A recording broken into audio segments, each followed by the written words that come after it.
course, caused a little bit of a ruckus. It didn't really work out, though. In theory, the idea was there. But mYinsanity, were they actually...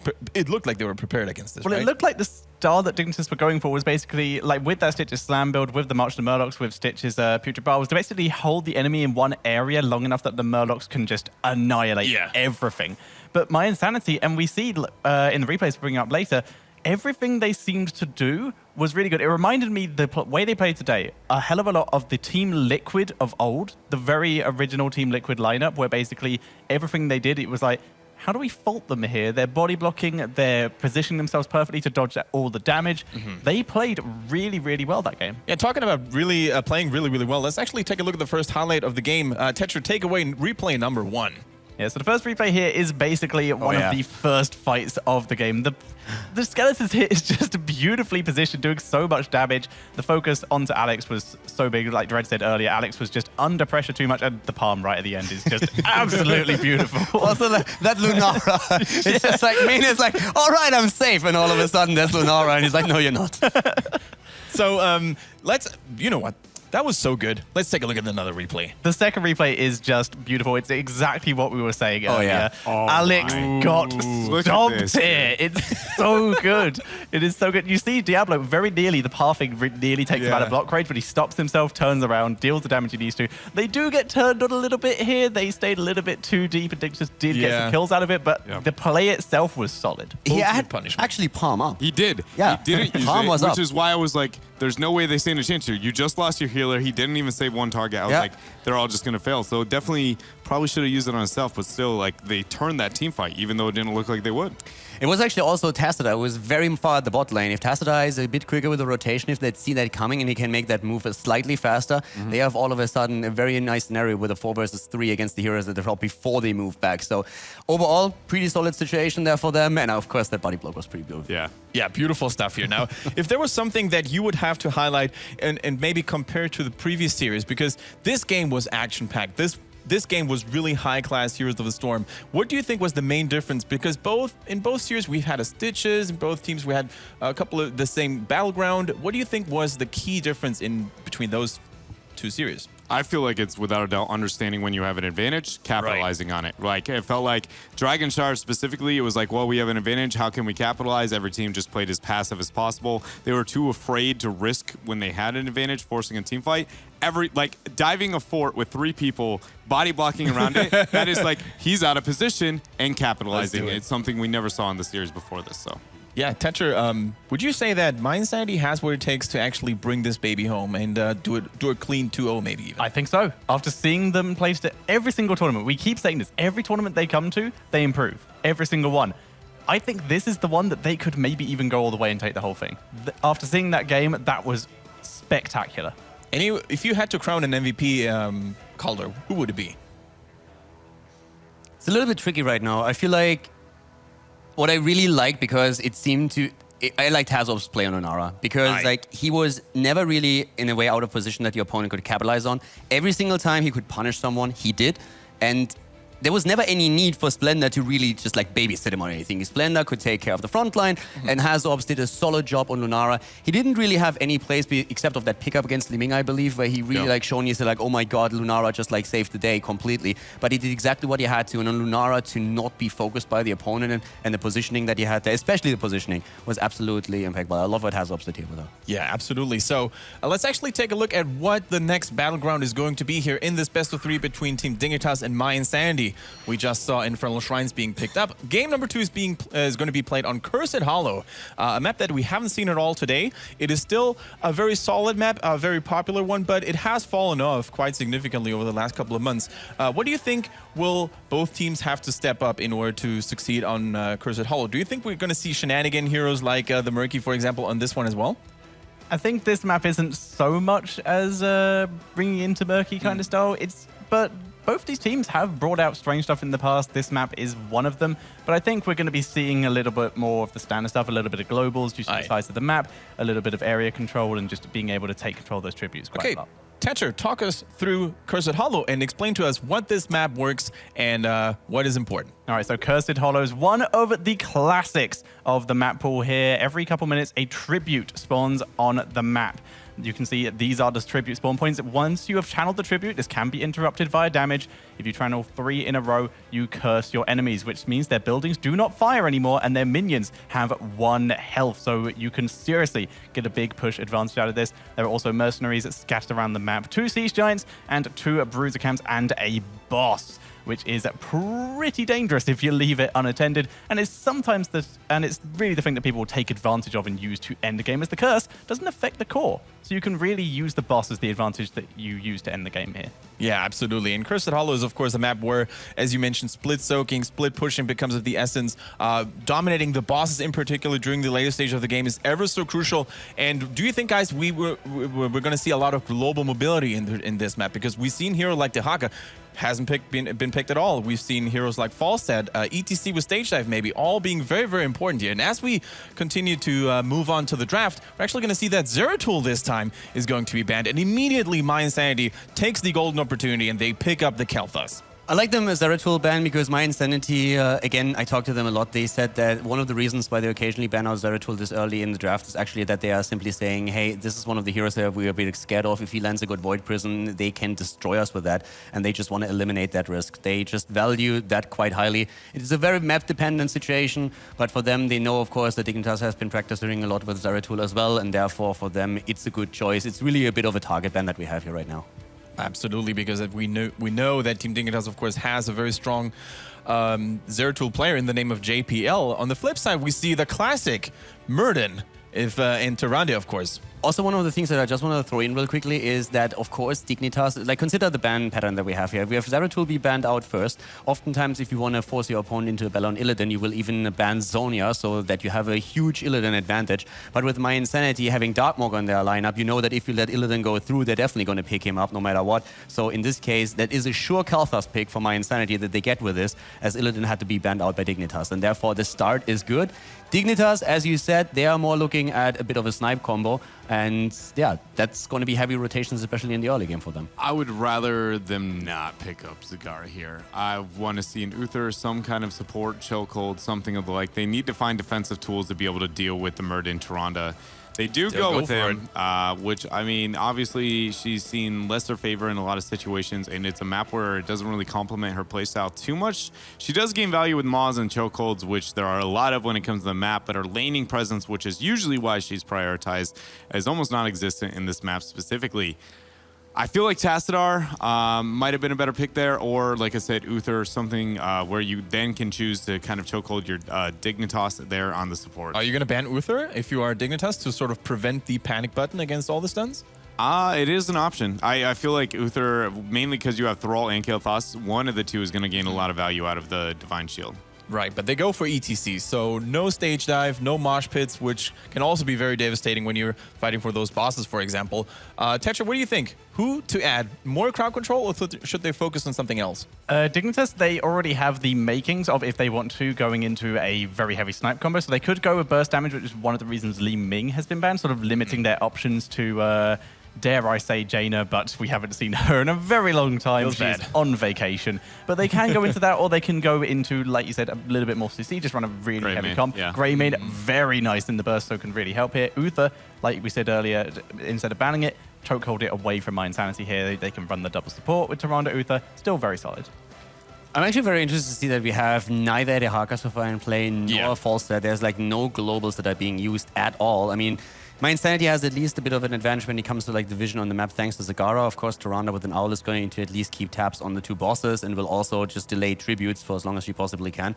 But I would have expected one of the teams to prioritize a Falstad or a Dehaka a little bit higher to just get that global presence on the map, because that is actually, Cursed Hollow is like an amazing map for that. Especially the Falstad with the ability to use Mighty Gust and kick people out of the boss pit. Yes. Ever such a playmaking tool, and no, none of the teams seems actually to prioritize that. I think Dig will fall into it. Too many DPS have been banned out, I think, to where they're going to have to move in that direction. But I would have liked to see Falstad instead of the Zag there. mYinsanity, though, now they got to figure out the tanks and the support. Obviously, they do have the option of Rhaegar, which is going to probably be the go-to. And since ETC Murden already picked up, Johanna usually is the next one. I'm actually really interested in the last pick of Dignitas for a very simple reason. So far, their Grey main player, one of the most Grey main players for them, was Mene. But I do not know how much Jay did actually like play on Grey main at this point, because also when we're talking about Mene, he's not only the player that usually played in the past Grey main for them, but he's also their the strongest Falstad player.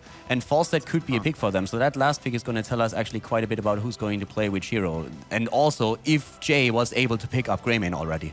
mYinsanity with the Karazim again. They passed over Uther for it in the last game, this time passing over Rhaegar for it. So definitely seems to be a comfort pick for them at the moment. This is actually also, I really love that you bring it up because it's something that I wanted to talk about a little bit.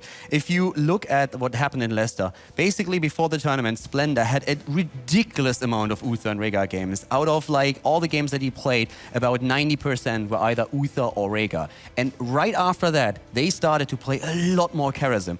First of all, because they feel that he is very strong, but also because they just simply said, listen, we need to diverse a bit because we are putting Splendor in a position where, yes, he plays the other heroes, but it's getting a little bit more difficult for him to really practice on them too. And now you can see that coming to play here. And of course, I mean, I just talked about it, Falstad in this case, so it seems like most likely Mene could still be Jay on the hero, but it feels like, yeah, I like that pick. We have one global on the map, and I really think it's a very solid last pick for Dignitas. What I also really like about both of these drafts is that both teams, they seem to have a goal in mind. They're not just picking generic hero compositions that are good in most cases, but they want to achieve something. They have the Falstad, they have the Tyrande, Stunlocks, Hunter's Mark. They definitely have a strategy going on, and I really like that for both Dignitas and mYinsanity. What do you think, guys? Who actually got a little bit of a better draft? Is there anyone you actually favor, or do you think it's 50-50? For me personally, it comes a bit to where they can force the fights. I feel overall, when we're looking at the global presence, I like what Dignitas has a little bit more, since they have the Falstad now in play, they have Tyrande, they can delay tributes, they have power throws, so if they chain that properly, they can really delay tributes for a long time, can maybe soak in the meantime. When we're looking at mYinsanity, I like the vision with Zagara. I agree with Dread that it's a bit of a toss-up. Do you get that more that you really need with her? Does she provide enough value during the fight? What I like, on the other hand, and why I mentioned the position of the fight, is if Kel'Thas gets a close grouped fight, especially in the later stages, then it's going to be absolutely a disaster for Dignitas. So I feel it's going to play a key role. So who's going to take game number 2, Kaldor? Well, I said that mYinsanity is going to take the series, so I'm just going to stick with them here. Good choice. Dread. The Zag is making me go with Dig. Oh, really? Is that reason enough? Yeah. Okay, cool. Tetcher, I also have issues with the Zag. Like, yeah, it's really good team fight potential, but they're missing out on global. They could have taken that Falstad away from Dignitas. They're now missing out on XP unless they want to pick Nidus for him, which is very unlikely. Maybe although would be cool. Would be very cool, but I'm going to stick with my Dignitas vote this time. Right. I'm also going to go for Dignitas because I want mYinsanity to win. That's I mean, that's going to be my recipe for success here. I mean, both of these team comps, they really look solid. It's really hard to make a decision, but I overall think that mYinsanity, after looking so dominant in game number 1, playing so well against what Dignitas had in store, I think it's now or never. They have to take this game and... like, the one thing is, I agree with what you say about Zagara a lot. But I have faith in mYinsanity in the sense that it was really surprising for me to see her this early picked on the map, considering the current meta, and that Falstad was still out there. Hazobs is probably going to play the hero, at least he's usually the Zagara. He's also really good on his Falstad, for example, and other heroes. So I thought on those he might have a bigger impact. If they are willing to push him on a Zagara, they must have a strategy behind this, and something that we're just not taking into account right now. I hope so. Awesome, yeah. So without further ado, guys, I can't wait to jump over and make the casters get ready for game number 2 on Cursed Hollow, mYinsanity versus Team Dignitas. What a series. Let's take it away. Tetcher, excuse me, Kaldor and Dread. Tetcher's right next to me. There we go. Well, we're going to jump...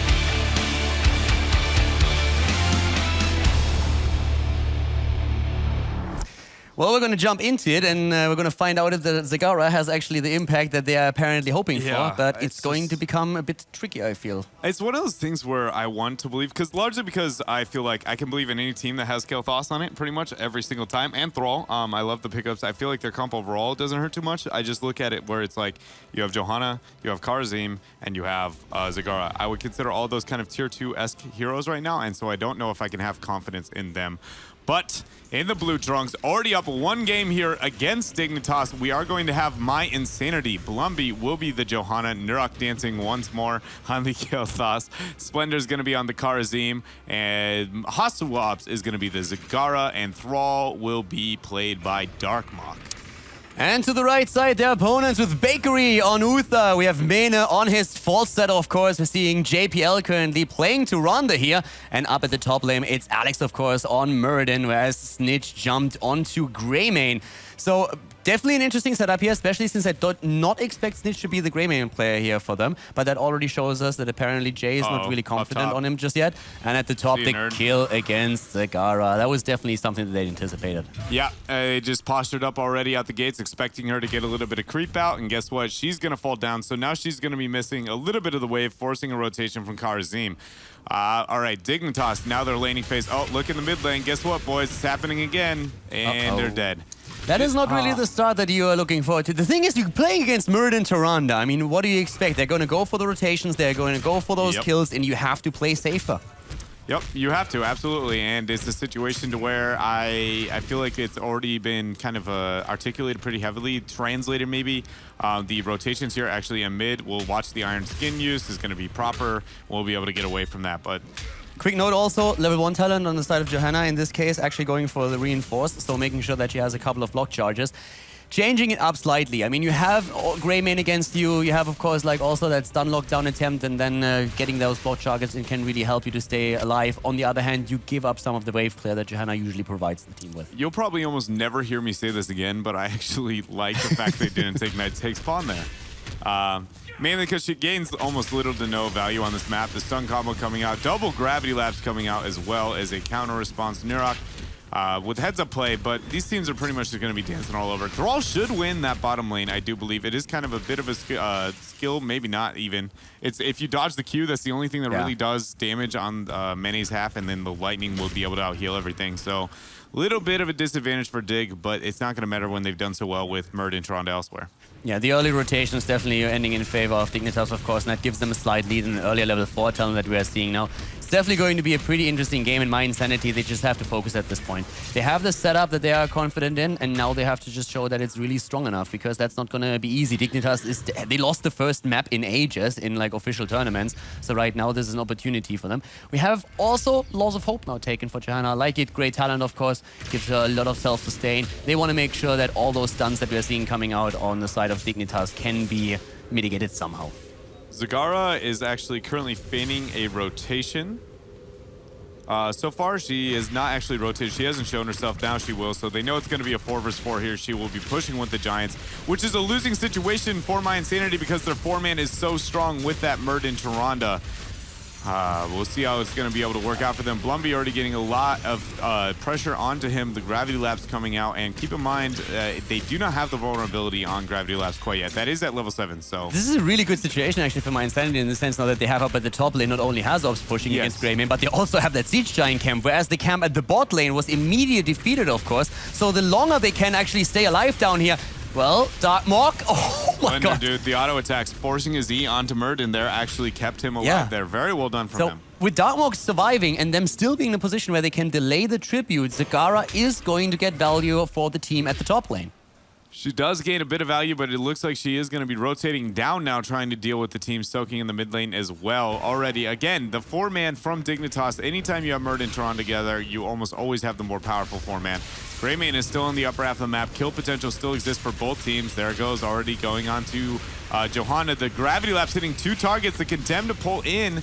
Still no kill potential quite yet because Gravity Crush is not coming to play quite yet. Level 7 on the side of Dignitas. They have the extra talent and they're jumping in again. They know that they're stronger right now. They're trying to abuse that fact. And Zagara is desperately trying to get enough experience in the mid lane to provide level 7 to them as well. And it will be in time to still delay the tribute. We have 4 minutes in, no tribute taken yet, and both teams still posturing around with Greymane and Zagara soaking mid and top. Nurok is pretty low on mana as well as Splendor. Keep in mind, he did pick up the talent that we were looking for here, so watch him for his Gravity Lapses vulnerability to make him do a lot of damage. Great Owl to be able to delay here, but this is going to come down to it. The combo's going to come out. The delays between Dignitas here is really high. They are burning their combo onto Johanna again. He misses the Gravity Lapse, so no kill potential for a little bit. Yeah, we have also with Thrall and Venom, of course, a lot of danger coming from the melee assassin here. Darkmog, if he is able to just like flank someone and put the Venom on top of all of everything else, he can maybe kill someone. Alex with the miss actually goes in and is low, and Alex is about to fall, is healed and barely safe, but that was a close call. It was Bakery's pre-cleanse onto the gravity lapse was the only thing that kept him alive there. Really well done. Snitch coming down as well, but very weak,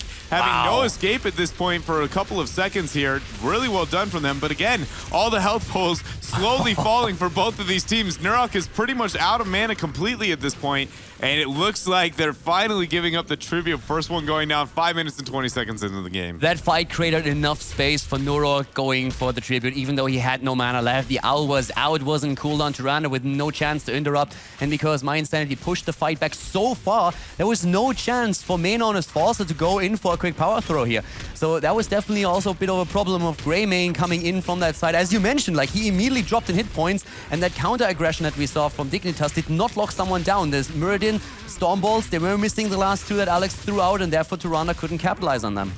But they do have about a half-level lead so far here for Dignitas. They did lose the first tribute, but now the second one is going to be spawning. They have Giants pushing in the bottom lane, which is on the opposite side of the map objective here, and they're also running around 10. mYinsanity most likely just not even going to rotate because it's too close to 10, and the Giants are pushing on the opposite side of the map. It's safer just to give it up for them in this situation. That experience lead for Dignitas is actually like really scary. They did a great job soaking XP the entire time, and mYinsanity is actually posturing around for a moment. The only thing that they can really hope to achieve is delay it a bit, but not more than that. Fighting for it would be absolutely suicidal, so they have to back off here, and they should just... They hope to get value out of the camp in the mid lane. That's what they're currently trying to do here. Yeah. But they need to be extremely careful, because once the Dignitas collapses on them, they are going to lose heroes. Yeah, and a little bit of a safe delay coming out from the Roaches on Zagara. Bakery now... Oh, the auto attack. He is going to die before he swaps targets there. Great job with the shield glare to be able to delay a little bit longer here, but Bakery now is going to be able to get it. But mYinsanity now has achieved 10 as well, so they're finally on even footing here. And they killed Greymane at the bot lane right now. That's a big kill, of course. The level 10 is also finally around for them. So they actually got quite a bit out of that particular tribute. They delayed it for a long time. They were very safe in delaying it, never overstepped. They get value out of the camp in the mid lane, and they basically gained a level on the opponent. They closed that gap that was existent earlier, which was an entire level. So really well played here. Looks like a small thing, but they actually did a great job at it. Yeah, it was really well done. Very heads-up play from them. At first, I didn't think they would be able to kind of get that kind of value, but obviously Snitch being overconfident in the bottom lane with his team sitting around the tribute now. But overall, it's very standard Cursed Hollow game. I feel like there hasn't been anything too crazy. Both of the teams ending up with one tribute here. Heroics are going to be very similar to what we traditionally see. Nothing outstanding. We do go with Blessed Shield over the Falling Sword. But outside of that, it's going to come down to the fight. It's a pretty standard game right now. Decision-making on the map and also like the objectives that you go for, the bosses that you are willing to engage on. So that's going to be the really crucial point here. I like what HOTS has shown here in terms of creep spread so far. We have like decent vision on the map. It's nothing too crazy, but keep in mind that Dignitas is also very adamant about like taking down those creep tumors. But at least at the top lane, he's still very, very safe and sees rotations usually coming in. So that helps a little bit. Can certainly be improved, but keep in mind Dignitas is doing a very solid job at taking those down whenever they can. But first, our second tribute for one of these two teams has been spawning. They will be able to get the delay. Uther with a W. Gravity Lapse is keeping track again. Missed by Nurok. Not quite as easily on point as he was during the first couple with the Murder and Tyrande combo coming in. Zagara late to the fight right now. Bakery, on the other hand, has to cancel. And we are seeing again the collapse onto Bloomby, but he has still everything up. The shield is on. And Kel'Thas once more with the living bombs. Mene from the side needs to be very careful that he doesn't get jumped. If he gets locked down, then falls. That is going to be one dead chicken. Already Darkmog again with a quick flank attempt here from the side, but still double channel to make sure that the Owl can't do anything about it. And this looks like they're going to get another tribute. Wow, really well done there. And Falstead not getting a delay in time. A huge condemning to Sunder there. Going to confirm one kill. Snitch in the backline trying to make something happen. But the ball! Wow, Splendor again. Kel'Thas is falling, but Splendor once more on point with that fall from Karazim. Really well done.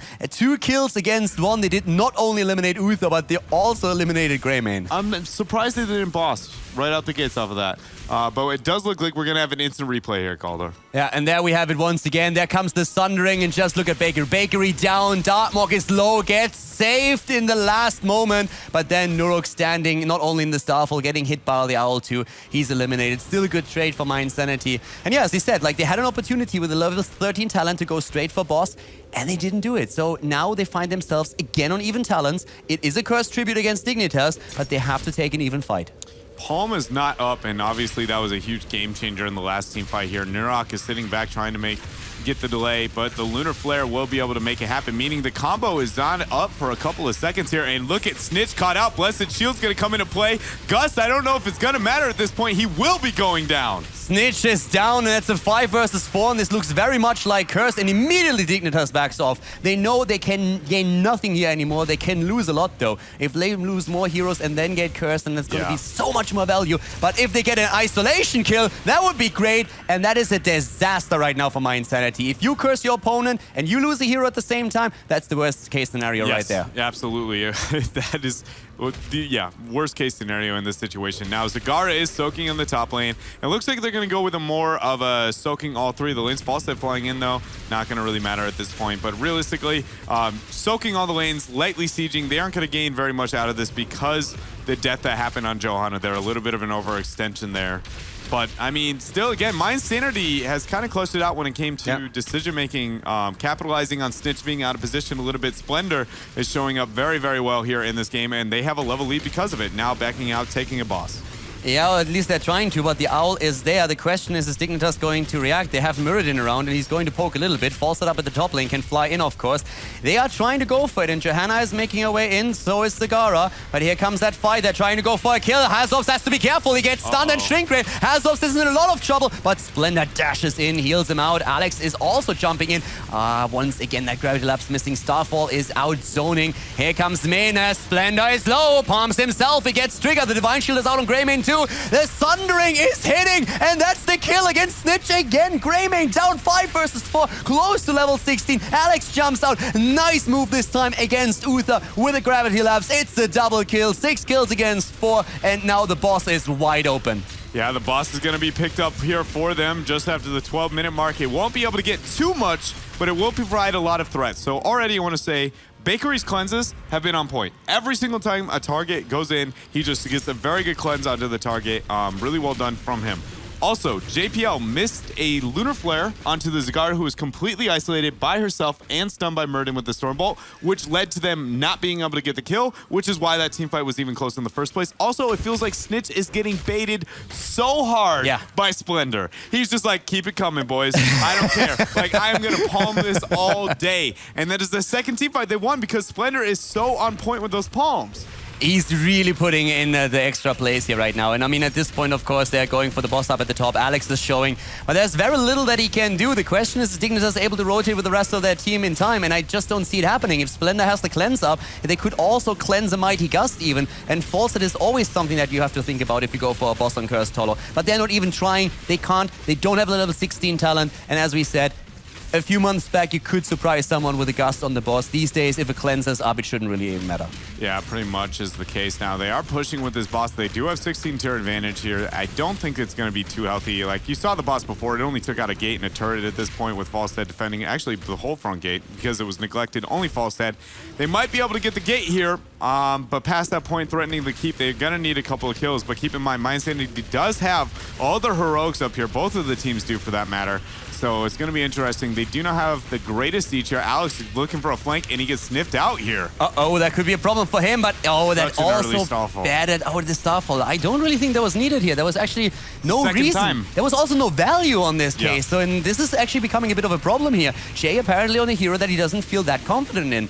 We're having at the same time an isolation kill, maybe against Johanna, and there it is. Again, the kill against Blumby. The boss gets some value, but it's so low that Dignitas can go for the chase. Mena is looking for a Gust, but does not hit the perfect spot here. The Sunder actually only going to hit 2 targets. Alex is going to hit the stun here, body blocking as best he can onto Darkmock. He will be falling down. Palm is up, but he's not even going to waste the cooldown on his life. He was going to be going down no matter what.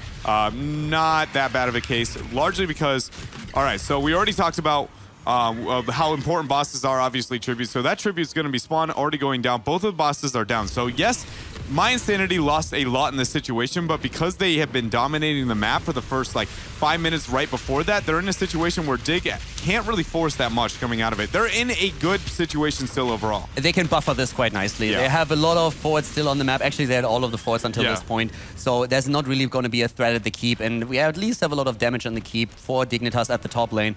In this case now, of course, the Palm, as we talked about, Splendor was thinking about it and definitely said, like, not worth it. Thrall trying to use the Sundering to just, like, have a safe escape here. And if that Sundering hits properly, then they get all away. But, well, he only hits one target. That didn't really help them. Was also not the target they were looking for. So all the stuns are still there. They lose 2 heroes, but now they're back in force. It's 18 versus 18. But from a structural point of view, on the map, we're having mYinsanity now in a much better position. They are, and the tribute's going to spawn. Dignitas have an opportunity to get a curse here.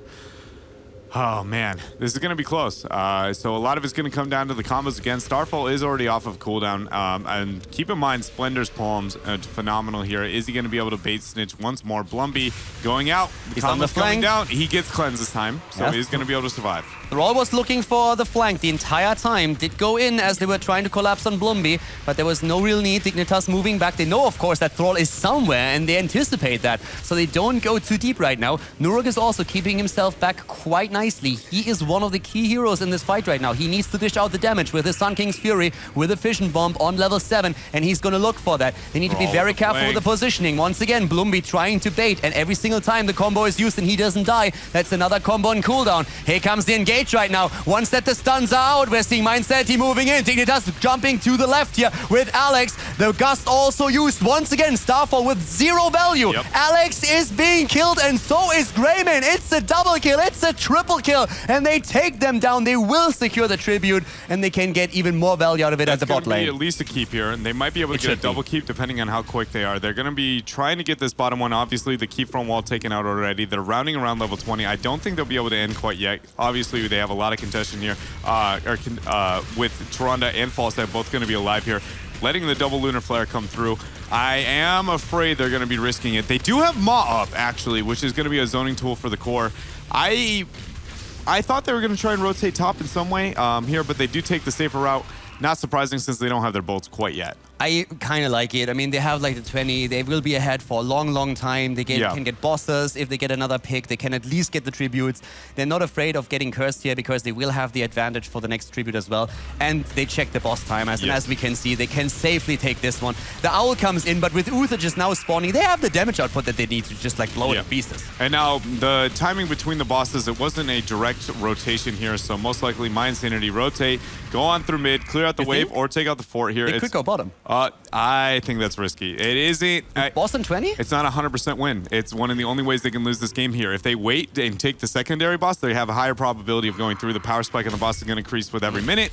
It's not that they can't, they just have to fight on the boss here. So Dignitas wants to move them away here from the boss as best as they possibly can. mYinsanity not making that work, so though they are starting to move in with the boss. They're taking that camp away. They're looking for that kill. They have that 20s. We have Kel'Thas with a rebirth, even trying to get a bit more damage out of him. They're going for the kill against Alex. They're trying to lock him down, and Starfall this time getting a little bit more value as we're seeing Muradin popping his avatar and going straight for the stone form. Once again, the Divine Shield. They're trying to go on Kel'Thas. He's the big risk for them right now, but Bakery's already down. There's the palm on Nuruk. The palm is actually not getting triggered, but Nuruk is still escaping, and the kill against Muradin is more or less confirming what we're seeing here. Boss on the core, Falstad low, and mYinsanity is on their way to victory in the best of 3 series. Keep in mind, Gust was not used that entire time here. He was trying to save it for the core to isolate them, but guess what? When the boss is on your core, I don't think it's going to matter either way. And they take it. mYinsanity wins 2-0 over Team Dignitas. I didn't think that they had the ability to win it as convincing as they did there at the end.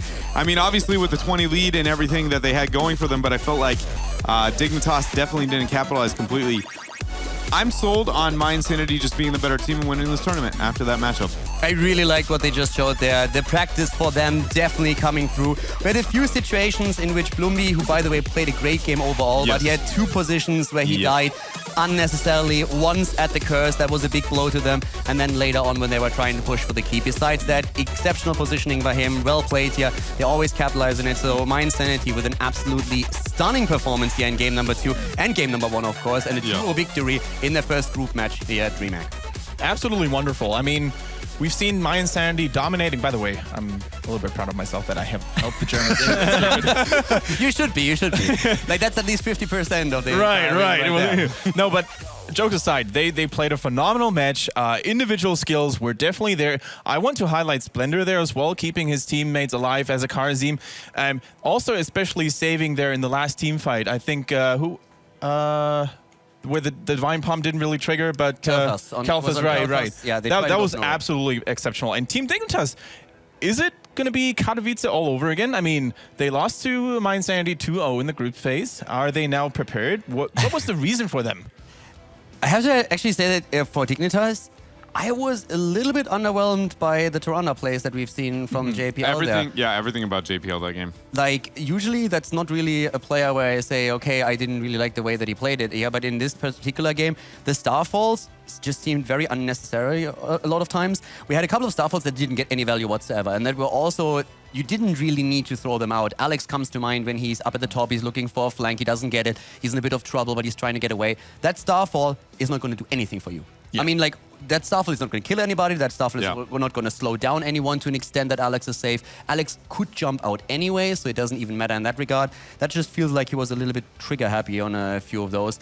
You mentioned the kill against Zagara a bit earlier that they potentially had, so a few of those plays seemed a little bit wonky. But again, he switched roles. He was on the tank before, so that's exactly what we talked before we went into the series. How fast can he adapt on all of it? And it just shows that he needs a little bit more time to perfect it. I think so too. Talking about this game in particular, we've had a couple of stellar moments. So Thatcher, take us away. Show us the first replay. Okay, so the first replay from a little bit earlier, this is when they tried to get Haswabs. They had a lot of good focus here, but Splendor in position, Alex a bit out of position, immediate turnaround. And like you said, the Starfalls, maybe not getting as much efficiency as they did. It did split MY a bit, but once again, Splendor palming himself, saving himself, and then the Sundering, the Maw just turned that fight completely on its head, and mYinsanity coming out with an extra kill there, so getting 2 kills in the entire fight from what was Zagara actually getting caught a little bit out of position. So yeah, we've seen Dignitas struggling a little bit to land all of their heroic abilities, especially the AoE ones perfectly, right? In game number 1, we've had the March of the Murlocs combined with Putrid Ball not really working out. In the game number 2, we've had Starfall being triggered often too early without getting as much impact as they would want it to be. So what do they have to adjust in order to perform better in the next couple of series? I think is clear it's communication. It just doesn't feel like between Alex, JPL, and Mene, something's not right in that trio, like communication-wise. Do you remember the one moment where they fought at the bot lane where Alex jumps to the left and everybody else moved right? Yeah. And that was exactly, I think, what you're talking about here. There was a bit of a problem there where you could really see with their former tank player or like with the Forest setup, they had all this experience together. That's something that is still missing, which is no surprise, of course. I mean they are young, with the adjustments of your tank, who is usually your lead communicator because he's initiating. So, I mean, it makes sense. The funny thing is actually that you said about the ex-Na'Vi team that they are incredibly aggressive and don't really move back, which is exactly what we saw in this situation. Alex, too, he played the Na'Vi style. He said, like, guys, we go deep, and the Dignitas like, we are backing out. All right, Tetra, take us to replay number 2. Yep, so replay number 2, once again, very similar stuff, just little bits of miscommunication. We saw good palm, like you said, the Mighty Gust pushing everyone else away, and Alex completely separated from his team. Snitch gets Blessed Shield, everyone else gets sundered, and then just really quick focus, just taking down Snitch and mYinsanity. Little bits of miscommunication from Dignitas there, turn it around. I think you're looking for something. Yeah. Somebody's got it. We've got a very special guest here, Mr. Haswabs. How are you doing? And congratulations on that victory, man. Thanks. I'm doing good. Was pretty solid, I think, overall. Yeah, we were really impressed with your performance, especially after losing a couple of series to Dignitas in important tournaments. What went differently this time? Did you adjust to Dignitas? Do you think that maybe they're not really 100% shape yet due to the roster changes? What made you play so strong? It's the group stage. We beat them before 2-0 in group stage, and then when we meet them in playoffs, it's a different thing. I don't know. I wouldn't overhype it, but like what went wrong for them? I think on map 1, we kind of outdrafted them. Especially the Murky pick didn't feel good. They thought maybe like March plus Bile is enough as an AoE to get off the temple or the shrines, but actually you just wait out the March, and then we were still ahead on Skulls, so it didn't work. And second map, they had a really good pick-off comp, but something was wrong in their communication maybe, because they oftentimes like they went for it, but it didn't work out. Yeah. I mean, maybe it was just not the right target, or one of the abilities was missing. But yeah, if the sniper comp is not getting the kills, then obviously you will lose the game. And we got to commend you for your Zagara play as well, because we've mentioned it during the drafting sessions that Zagara has fallen off in popularity a little bit. What makes you favor this hero still? Face checking the first bush. No, actually, I don't want to go too deep into the draft because we still play the tournament, but what we played on Cursed, I think Zagara fits very well. Obviously, it gives us a vision, which is logical with the 2-Mos, but also in teamfights, she provides with a Maw a very good counter to a very aggressive comps, because if they move in, you oftentimes have an opportunity to get a decent Maw, maybe 2, even 3 guys, and then you win the fight from there. Right. Anyone else want to ask a question to HOTS? Basically, just like if Falstad would have been an option for you in the draft on the second map, because we're talking a little bit about the values that we could see from globals, from like the Haka, and when you started with that, Zagara, Falstad came to mind just also because both of the players that were still missing heroes on the side of Dignitas were pretty solid on Falstad. So did that cross your mind? Yes, because so when we did the second ban, it was Li Ming. We considered either Li Ming or Falstad. We knew they want the other one. So we thought about maybe we pick Falstad away. But as I said, we just thought that Zagara fits better into our comp, but it was definitely something we considered and we had in mind for sure as well. Yeah, so going back to game number 1, how difficult is it these days to play against Murky? Did you actually prepare for that specifically, or do you think it could have actually gone bad as well if we hadn't paid attention to it? Not in this draft. I think in this draft it was almost hopeless, to be honest. I think it was... I don't know how they can win a team fight, to be honest. Like, they have Hook, then there is no follow-up, and then they have March, which we just wait out, and then we just fight. We basically said that the synergy between Putrid Baal and March of the Murlocs wasn't really there, because I mean there is a synergy, but I think you need one more tool. I think if you have a Starfall, for example, then you have like 3 big AoE ults, or maybe even a Phoenix from KT. Like, you need at least one more big AoE ult, which they didn't have. So in this draft, I think it's not big of a threat, but in general, Murky is not bad. Like, we scrimmed a lot before this, and we actually met Murky quite often, not only from Dignitas, some other teams tried him as well. And there are some comps, like the kind of old school one where you have like Falstad Murky, you octograb and kill one on the other side of the map. That is obviously a threat, but you just... against Murky, you just have to adapt your playstyle. You have to keep in mind they have one hero that always goes in, or they have some certain pick-off potential. With March, that's not the case. So, we knew how to play against it, and it felt very good, actually. Right, cool. Thank you very much for your insights. Now, before we move on, guys, we're going to take a look at the groups and how they have changed after this best-of-3 series. We now see mYinsanity coming out on top against Team Dignitas 2-0. Once again, congratulations to the Germans for this.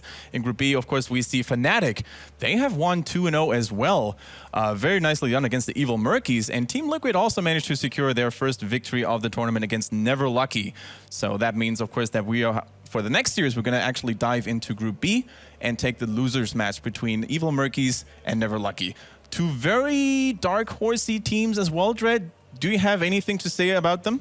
I honestly have Putting you on the spot. I'm sorry, bro. They're really new. I mean, it's just like with how busy was with NA and right. This, I was just like... Let's hear it from Calder then. I'm actually looking very, very forward to the series. The Evil Murkies have played for a long time in that setup, and the players have been in the game for an eternity. I remember when I played in the alpha, the morning duo queue that we always had to grind a few gold points out just to buy the heroes. Q was already there, and he's still that support here. They have a very unique way also to how they sometimes approach the game. They value, for example, their supports with the Malfurion very highly, so they have a bit of a different draft pattern. So seeing the Evil Murkies here is going to be pretty awesome. Also, it's a French team. We are in France right now, so for them, this is going to be exactly. It's going to be huge. They want to play. They want to actually be there tomorrow to play in front of the big audience. And at the same time, we have with Never Lucky a team where we have like our Germans in there as well. They have been around for a long time too, and they have also a pretty solid setup. They can definitely make it here if they're able to play their best against the Evil Murkies. I would say it's not going to be easy, but they definitely have what it takes. So I would think we're probably going to see a game on eye level. Tetra, if you had to categorize both of these teams, how would you label them? Evil Murkies, unique. Like Adel said, they definitely have their own style, very comfort picky. Never Lucky, solid, but I guess their name is actually quite accurate. Never Lucky. They've done really well in tournaments before, but just not really made it to where they want to. This is their first offline event. Not for the Murkies, though, I'd like to point out. There has been a Heroes tournament at DreamHack Tours before where the Evil Murkies did play in, and they came second in that tournament and then had one of their players stolen by the team that won, which I can't remember what it was. Who won that? I don't actually remember off the top of my head. Nah. I want to point something out, though.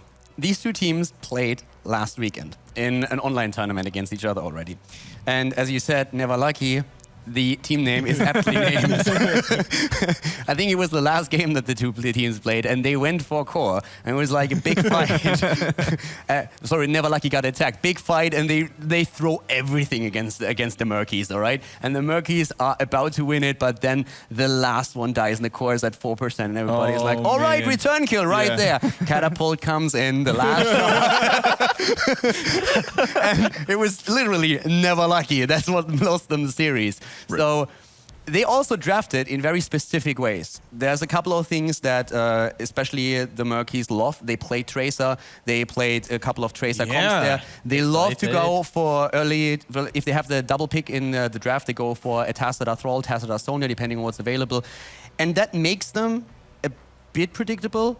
But of course, it was an online tournament, so they probably haven't shown everything. But it's definitely one of the things. I talked to Never Lucky then afterwards, and also like on the trip here, and they said, yeah, we kind of know what they did there. We prepared for that already. They probably have a few other things that they want to show, but we think we can beat them in a rematch. And that rematch is, of course, perfect because it's going to be the losers match. And what better setting for a rematch than in front of an almost audience, or almost their audience, because of course the venue is still closed today, by the way, guys. So if you want to catch some live action here in Tours Friends, then tomorrow is going to be your big chance. You just buy a ticket, walk in, say hello to us and the teams, and hopefully become part of the goodness that is Heroes of the Storm. For now, we're just going to move on to a short commercial break. Actually, it's going to be a little bit longer than usual because both teams need to set up themselves, get the PCs ready, and so on and so forth. But we really appreciate your patience, and we will be back in a couple of minutes. If you want to become part of the discussion online on Twitter, you know what to do. Hashtag HGC is the place to be. So yeah, guys, we'll be back in a minute with the Heroes European Regionals here in Tours Friends. Catch you in a bit.